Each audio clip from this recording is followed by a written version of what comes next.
Hi കൂട്ടുകാരെ, animal cartoon സീരീസിൻ്റെ part 3യിലേക്ക് എല്ലാവർക്കും സ്വാഗതം. കഴിഞ്ഞ എപ്പിസോഡിൽ കുറുക്കൻ ഓടി കുറുക്കൻ തന്നെ കഴിക്കാൻ ആൾക്കാർ വരുന്നുണ്ടെന്ന് പേടിച്ച് ഓടി ഒരു പുഴയിൽ ചെന്ന് വീഴുന്നു. അത് കണ്ട സിംഹത്തിന് ചിരി നിർത്താനാവാതെ അവൻ തിരിച്ചു പോകുന്നു. കെഫ്രിയയും സ്കാറും കൂടി ഹ്യൂഗോയോട് സംസാരിച്ച് അവൻ്റെ തെറ്റിദ്ധാരണ മാറ്റുന്നു. ഫോക്സിയും ഡ്രാഗോയും ഹ്യൂഗോയും കൂടി എങ്ങനെ സ്കാറിന് പണി കൊടുക്കാമെന്ന് പിന്നെയും ചിന്തിക്കുന്നു. അത് എന്താണെന്ന് ഹ്യൂഗോ കൃത്യമായി സ്കാറിനോട് വന്ന് പറയുന്നു. അവർ ഫോക്സി സ്കാറിനെ വിളിച്ചുകൊണ്ട് പോകുമ്പോൾ സ്കാറിനറിയാം അവൻ ഫോക്സി എന്നെ വിളിച്ചുകൊണ്ട് പോകുന്നത് കെണിയിൽപ്പെടുത്താനാണെന്ന്. അതുകൊണ്ട് മിക്കിയോട് കുറുക്കനെ തട്ടിയിടണം എന്ന് പറഞ്ഞിട്ടുണ്ടായിരുന്നു. മിക്കി വന്ന് കുറുക്കനെ തട്ടിയിട്ടു. കുറുക്കനാണ് വലയിൽ കുടുങ്ങിയത്.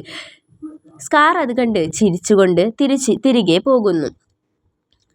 കുറച്ച് നേരം കഴിഞ്ഞ് കുറുക്കനെ കാണാത്തതുകൊണ്ട് പുലി എന്ന് വെച്ചാൽ ഡ്രാഗോയും ഹ്യൂഗോയും കൂടി ഫോക്സിയെ അന്വേഷിച്ചെത്തുന്നു. ഫോക്സി വലയിൽ കുടുങ്ങിയിരുന്നത് കണ്ട് അവർ അവനെ രക്ഷിക്കുന്നു. പിന്നെയും അവർ സ്കാറിന് വേണ്ടി പണികൾ കൊടുക്കാൻ തീരുമാനിക്കുന്നു. അവർ പുഴ മലിനമാക്കുന്നു കമ്പുകൾ ഒടിച്ചിട്ട്. എന്നാൽ കാട്ടിലെ മൃഗങ്ങളെല്ലാം അത് കണ്ട് വെള്ളം കുടിക്കാനാകാതെ രാജാവായ സ്കാറിനോട് ചെന്ന് പരാതി പറയുന്നു. രാജാവ് അത് വൃത്തിയാക്കാൻ കുറച്ചാൾക്കാരെ ഏൽപ്പിക്കുന്നു. രാജാവ് പുഴ വൃത്തിയാക്കാൻ ഫോക്സിയെയും ഡ്രാഗോയുമാണ് ഏൽപ്പിക്കുന്നത്. ഫോക്സിയും ഡ്രാഗോയും കുറേ നേരമായി ആ പുഴ വൃത്തിയാക്കുകയാണ്. എങ്ങനെയൊക്കെ ഇനി ആർക്കൊക്കെ പണി കിട്ടുമെന്ന് അടുത്ത എപ്പിസോഡിൽ കാണാം.